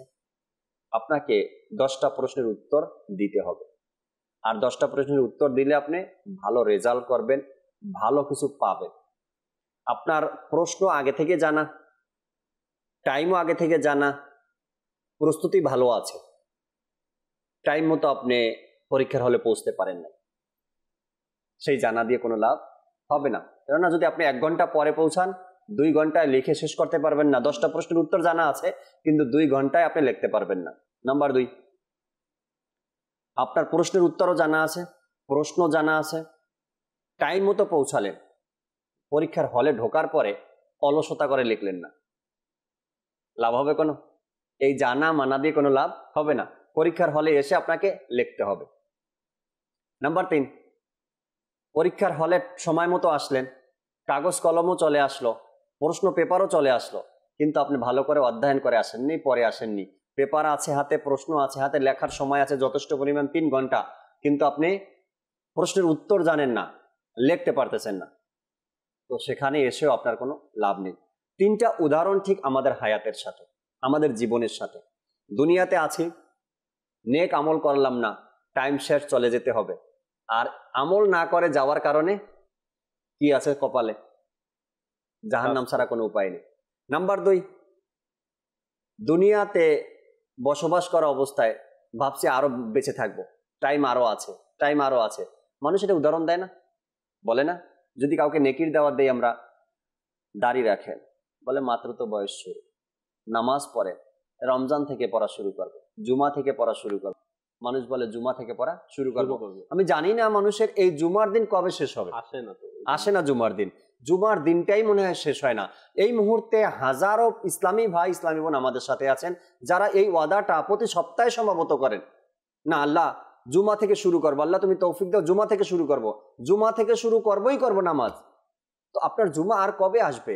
জুমা যেতে যেতে যেতে যেতে জীবনের তো 30-32 বছর 35 বছর পার হয়ে গেল, কিন্তু আপনার জুমাই আসে না। এটার নামই হয়েছে পরীক্ষা। আপনি ভালো হতে চান, শয়তান আপনাকে পিছনে টানে, আপনি ভালো হতে চান, শয়তান আপনাকে পিছনে টানে, গুনার দিকে টানে। তো এইটাই হলো পরীক্ষা, আর এখান থেকে আপনাকে কামিয়াবি অর্জন করতে হবে, উত্তীর্ণ হতে হবে। শয়তানের ধোকায় পড়ে এই জুমা জুমা জুমা জুমা শুধু গুনলে কাজ হবে না, আপনাকে লেগে যেতে হবে ইবাদতের মধ্যে, যেন আমরা ধোকায় না পড়ি। ইব্রাহিম ভাই কালাম শুনান আমাদেরকে, এরপর মোবালিক থেকে শেষ কিছু কথাও শুনবেন ইনশাআল্লাহ। সাল্লু আলাল হাবিব সাল্লাল্লাহু তাআলা আলা মুহাম্মদ। জীবনী হবে কি তোমার দিদার ইয়া রাসূলুল্লাহ, জীবনী হবে কি তোমার দিদার ইয়া রাসূলুল্লাহ, সে আশায় রয়েছি আমি গুনাহগার ইয়া রাসূলুল্লাহ, জীবনী হবে কি তোমার দিদার ইয়া রাসূলুল্লাহ, জীবনী বিকি তোমার দিদার ইয়া রাসূলুল্লাহ, সে আশায় রয়েছি আমি গুনাহগার ইয়া রাসূলুল্লাহ।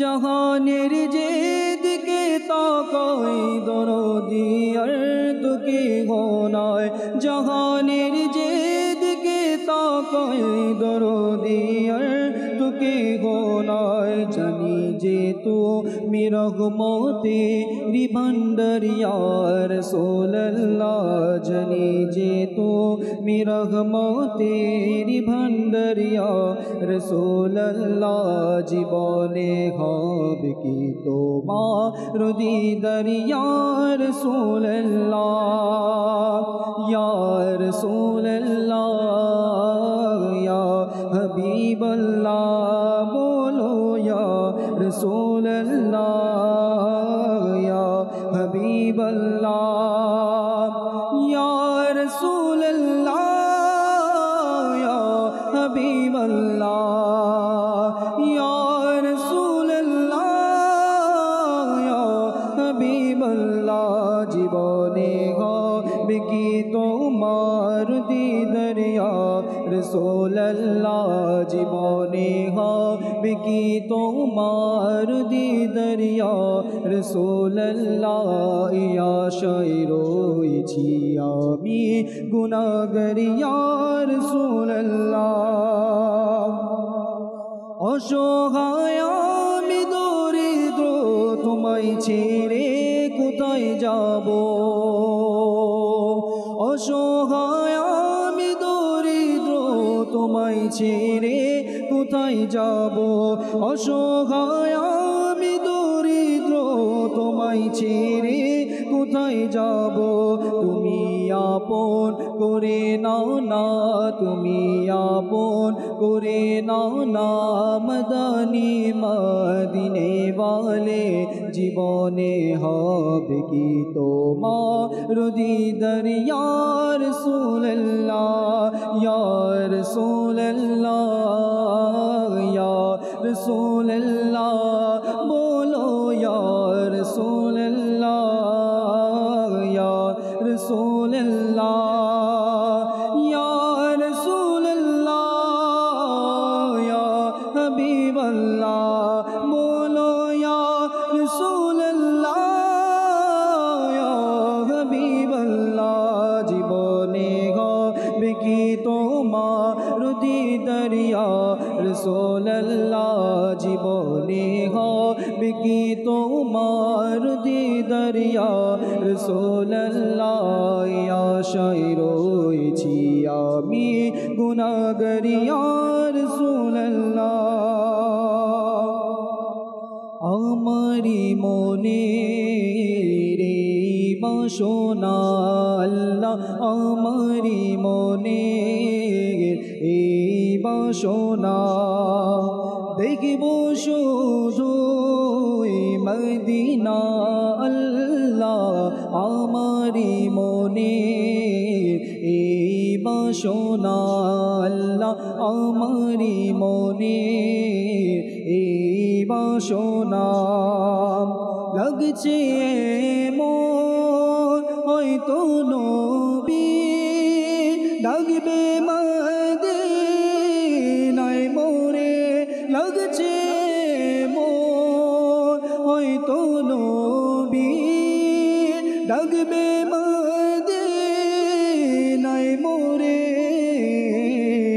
গিয়ে সে থায় হৃদয় ব্যথা আল্লাহ, গিয়ে সে থায় হৃদয় ব্যথা, দেখাবো আমি তারে আল্লাহ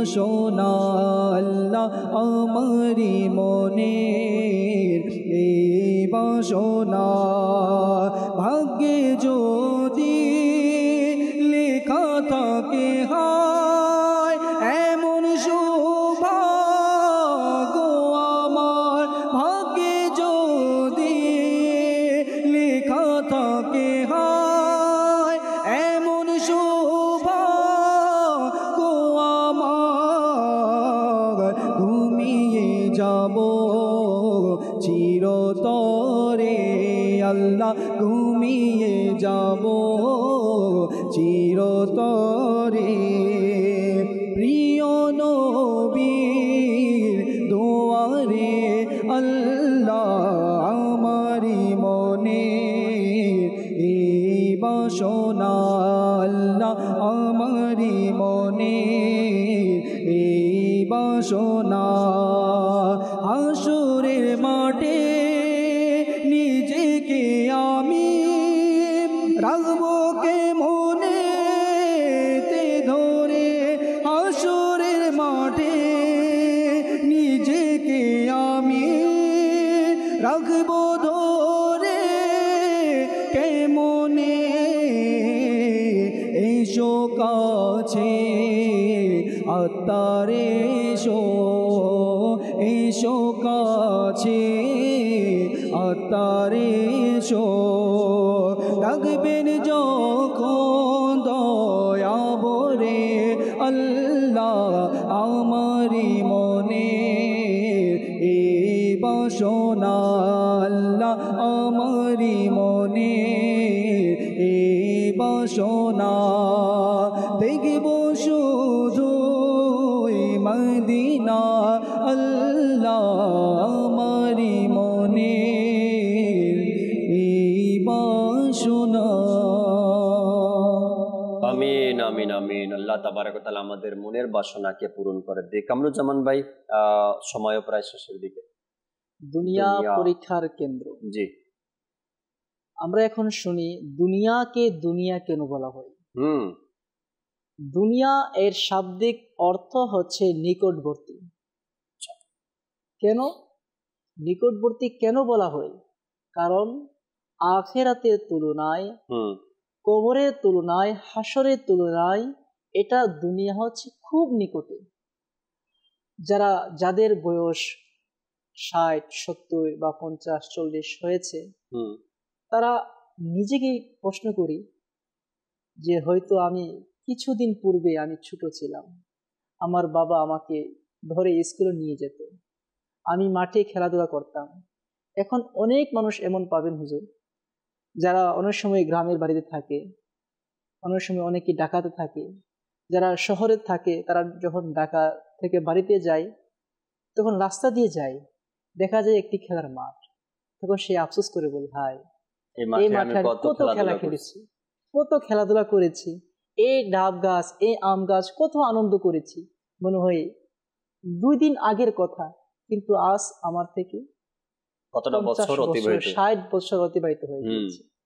আসলে এটা অনেক নিকটবর্তী, অনেক নিকটবর্তী। আমি নিজেকে লক্ষ্য করি, আমি মনে হয় কিছুদিন আগে আমি ছোট ছিলাম, আজ কেমন হয়ে গিয়েছি। ঠিক তদ্রুপভাবে দুনিয়া আসলে একটি নিকটবর্তী জায়গা, নিকটবর্তী স্থান। এই অল্প সময়ের মাঝে, ক্ষণিকের মাঝে আমাদেরকে আখিরাতের প্রস্তুতি নিতে হবে। শায়ের বলেন, জিন্দিগি আহমদ বারে বন্দেগি, জিন্দিগি বেবন্দেগি শর্মন্দেগি। জীবন এসেছে ইবাদত করার জন্য, জীবন এসেছে আল্লাহ তাআলাকে রাজি করার জন্য। যে জীবনের মধ্যে ইবাদত নেই, যে জীবনের মধ্যে তাকওয়া নেই, সেটা হবে অপমানিত, লাঞ্ছনাকর। দুনিয়াতে হবে লাঞ্ছনা, কবরে হবে লাঞ্ছনা, আখিরাতে হবে লাঞ্ছনা। এমনকি কিতাবের মধ্যে রয়েছে মানুষ জান্নাতে গিয়ে আফসোস করবে। এই কারণে হাদিস পাকের মধ্যে রয়েছে, আল্লাহ রাসূল সাল্লাল্লাহু আলাইহি ওয়াসাল্লাম ইরশাদ করেন, যে বান্দা দুনিয়া থেকে কিছু সময় আল্লাহ তাআলার উদাসীন হয়ে কাটিয়েছে, যে সময়টা আল্লাহ তাআলার জিকির ব্যতীত কাটিয়েছে, মানুষ জান্নাতে গিয়ে আফসোস করবে, হায় যদি ওই সময়টা, আমি যে সময়টা আল্লাহ তাআলার জিকির থেকে উদাসীন ছিলাম, জিকির করিনি, অলসতায় কাটিয়েছি, সেই সময়টা যদি আমি আল্লাহর ইবাদত করতাম। রাইট। তো তো দেখা যাচ্ছে দুনিয়া আসলে নিকটবর্তী। আল্লাহ তাআলা এই দুনিয়ার মায়া মোহাব্বত ভালোবাসা ত্যাগ করে আমাদেরকে আখিরাতের প্রস্তুতি নেওয়ার তৌফিক দান আমিন করুন। আমিন। আল্লাহ তাআলা সে তৌফিক আমাদেরকে দান করুক। দুনিয়া যেন আমাদেরকে ধরে না বসে, দুনিয়া যেন আমাদেরকে গাফিল করে না দেয়, দুনিয়া যেন আমাদেরকে অন্ধকারে ঠেলে না দেয়। ওই স্বর্ণের ইটের মতো না, কোনো এক ব্যক্তি, এটাও আমির আহলে সুন্নাতের কিতাবের মধ্যে, স্বর্ণের ইটের ধোকায় পড়ে সে তার ইবাদতকে ভুলে বসেছে, পরবর্তী সে তওবা করে নিয়েছেন, আমি তো ধোকায় আছি, এই স্বর্ণের ইট আমার কোনো কাজে আসবে না। তো ধোকা এটা অনেক মস্ত বড় আমাদের জন্য পরীক্ষা। ধোকায় যেন আমরা না পড়ি। আর এই ধোকা যদি হয় নিজের আখেরাতের সাথে, এই ধোকা যদি হয় ইবাদতের সাথে, এই ধোকা আমি নিজেকে দিচ্ছি, কাউকে নয়। আমরা বলি না যে ভালো হওয়ার চেষ্টা করি, আমি ভালো হতে চেষ্টা করতেছি, ভালো হয়ে যাব, এটা মূলত আমি সামনের ব্যক্তিকে শোনাচ্ছি না, আমি নিজেকে ধোকা দিচ্ছি। যখন কোনো দোকানদারকে নেকির দাওয়াত দেওয়া হয়, বলে দোকান চালানো এটাও তো ইবাদত, নিজের পরিবার পরিজন চালানো এটাও তো ইবাদত, এই কথা বলে হয়তো মোবাল্লিককে আপনি সান্ত্বনা দিচ্ছেন, কিন্তু নিজে তো ধোকায় পড়ে আছেন। পরিবার চালাতে কেউ নিষেধ করেনি আপনাকে, এটা তো একটু আগেও বললাম, পরিবার চালাতে হবে আপনাকে, চালাবেন আপনি, আপনার উপরেই দায়িত্ব। কিন্তু নামাজ রোজা ইবাদত রিয়াজত ছেড়ে দিয়ে তারপরে কে দোকান চালাতে বলছে, কে ব্যবসা করতে বলছে? এমনটা নয়। দেখবেন একদিন আপনি ধুকে ধুকে মরবেন। তার কারণ হলো গিয়া যখন 50 বছর 60 বছর বয়স হবে, তখন কিন্তু হুশের মধ্যে ফিরে আসে মানুষ, যে এতটা বছর আমি কি করলাম। তখন চাইলেও কিন্তু এই যুবক বয়সের ইবাদতটা সে করতে পারবে না। এখন এই বয়সে, যুবক বয়সে 30 বছর 40 বছর, এই বয়সটাতে যেভাবে আরামের সাথে মন যেভাবে চায় সেভাবে দাঁড়িয়ে দাঁড়িয়ে কিয়াম করা, নামাজ পড়া, সেটা চাইলেও আপনি 60 বছর 70 বছর বয়সে পারবেন না। আর ওই সময় অনুশোচনা ছাড়া আর কিছু থাকবে না। তখন ভাববেন যে ওই সময় কেন নামাজ পড়া শুরু করলাম না, যখন আমাকে কোনো মুবাল্লিগ দাওয়াত দিয়েছে। কিয়ামতের ময়দানেও কিন্তু এই বিষয়ে আসবে কথা। হাদিসে পাকের মধ্যে আসছে যে কিয়ামতের ময়দানেও মানুষ এই বিষয় নিয়ে মিথ্যা বলা শুরু করবে। আল্লাহ, আমাকে যদি দুনিয়াতে কেউ নেকির দাওয়াত দিত, কেউ বুঝাতো, তবে আমি ভালো পথে চলে আসতাম। এরপরে আপনাকে আবার দেখানো হবে কারা কারা আপনাকে নেকির দাওয়াত দিয়েছিল, আর আপনি কাকে কাকে বলছেন যে সময় পাই না, তো ব্যবসার কাজে ব্যস্ত আছি, তো ফ্যামিলিকে নিয়ে ব্যস্ত আছি, আমি পরবর্তীতে যাব, সময় হলে আমি যাব। তখন নেকির দাওয়াতের আবার সেই ডকুমেন্টারি ফাইল আপনাকে দেখানো হবে যে আপনাকে নেকির দাওয়াত দেওয়া হয়েছে, আপনি ফিরে আসেন। কি বলতেছেন আপনি? এখন যে বিষয়টা বলেছেন, যারা 60 বছর 70 বছর হয়ে যায়, পরবর্তী তারা আফসোস করে, এটা আমি কয়েকবার দেখেছি। যখন আমরা বিভিন্ন জায়গায় আমাদের ইজতিমা হই, আমাদের মাহফিল হই, সুন্নত বারা বয়ান হই, তো কয়েক জায়গায় যাওয়ার সৌভাগ্য অর্জন হয়েছে। তো দেখেছি যখন বয়ান শেষ হয়ে যায়, সকলের সাথে সাক্ষাতের সময় হয়, মুলাকাত করা হয়, তখন এমন অনেক মুরব্বী ছিল যারা আমাদেরকে ধরে কান্নাকাটি করে শুরু করবে, হুজুর একটু দোয়া করবেন, আফসোস কি করলাম সারা জীবন, আমাদের জন্য একটু দোয়া করবেন।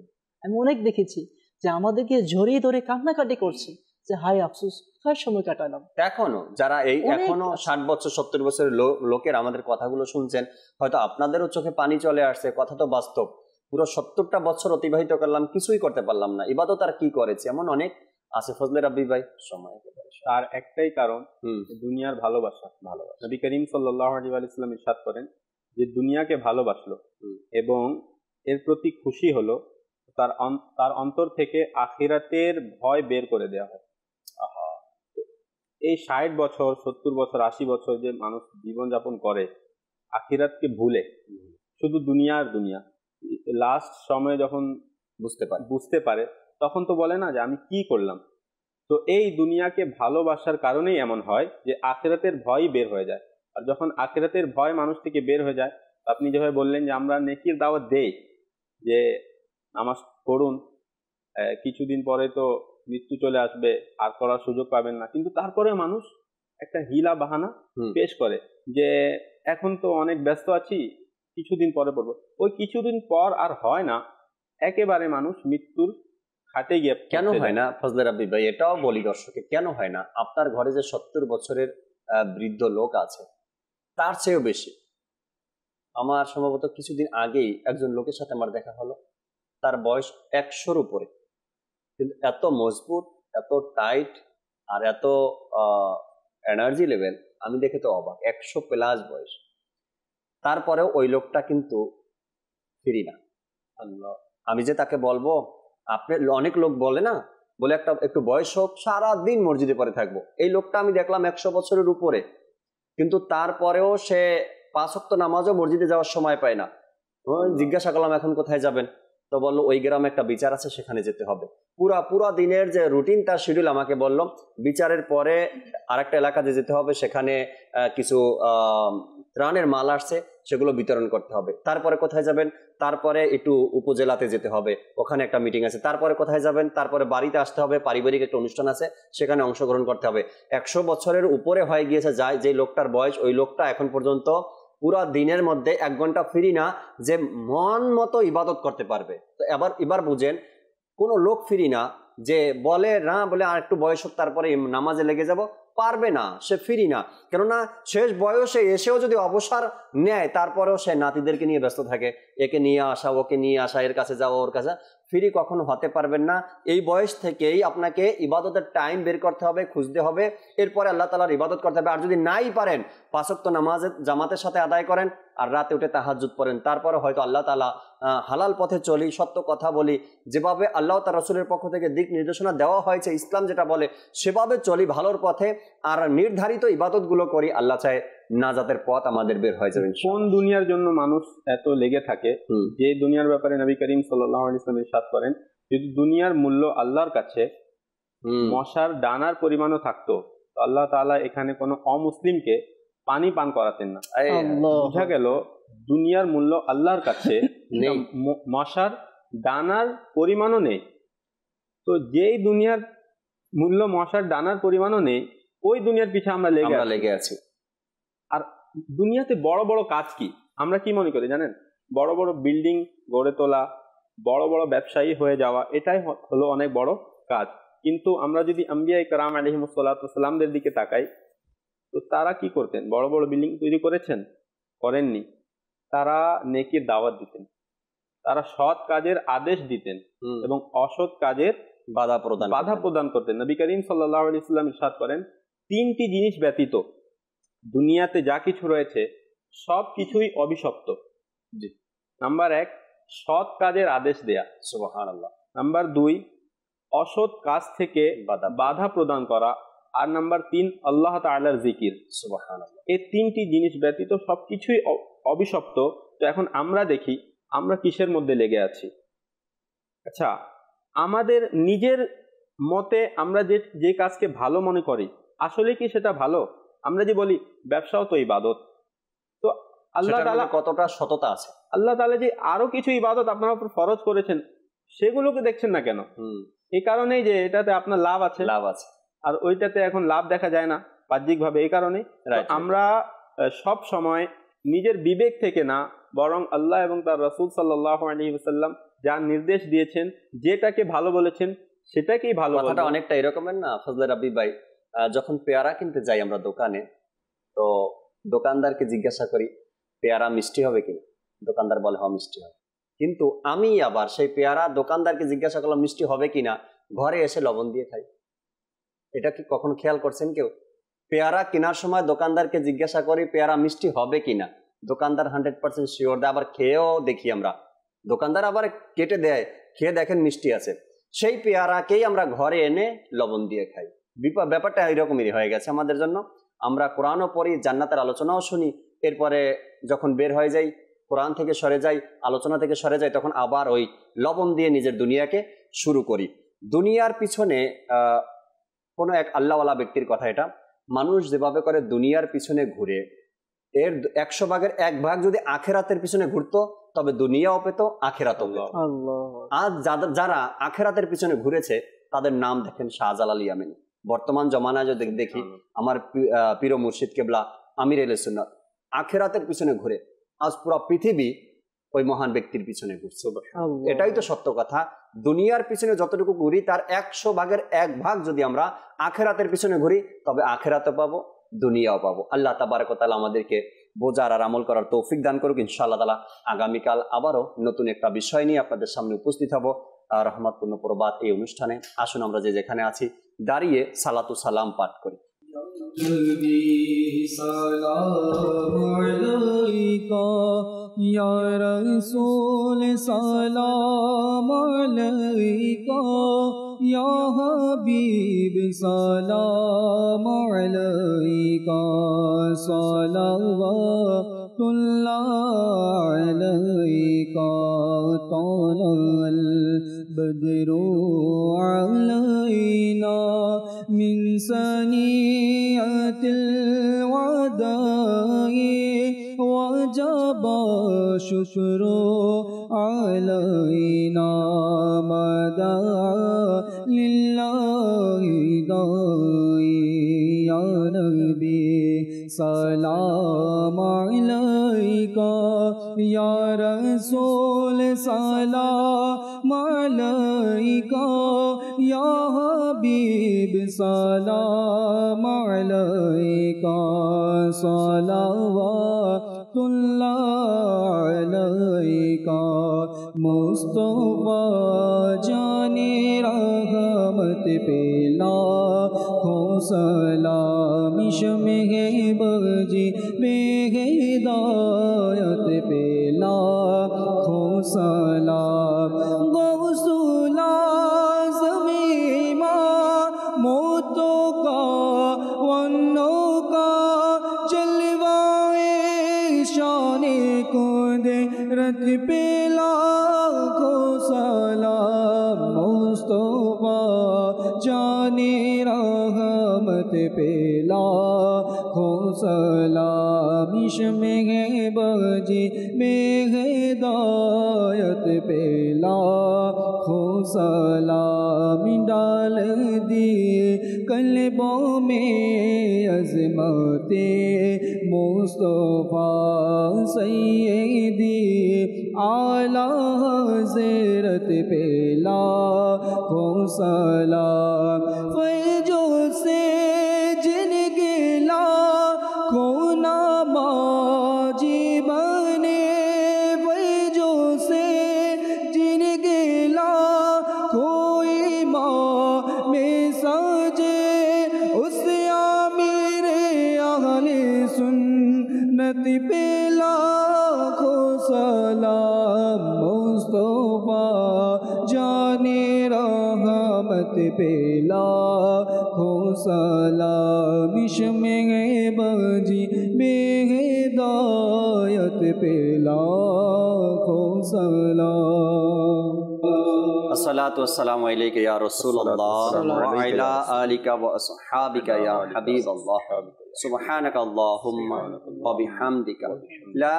इलाहा इल्ला अंता अस्तगफिरुका व अतूबु इलैक सुब्हानका अल्लाहुम्मा व बिहम्दिका ला इलाहा इल्ला अंता अस्तगफिरुका व अतूबु इलैक सुब्हानका अल्लाहुम्मा व बिहम्दिका ला इलाहा इल्ला अंता अस्तगफिरुका व अतूबु इलैक अस्सलातु वस्सलामु अलैका या नबी अल्लाह व अला आलिका व अस्हाबिका या नूर अल्लाह ला इलाहा इल्लल्लाह তাহাজ্জুদ আর ফজরের অভ্যাস আছে যার রহমত পূর্ণ প্রভাত হয় তার।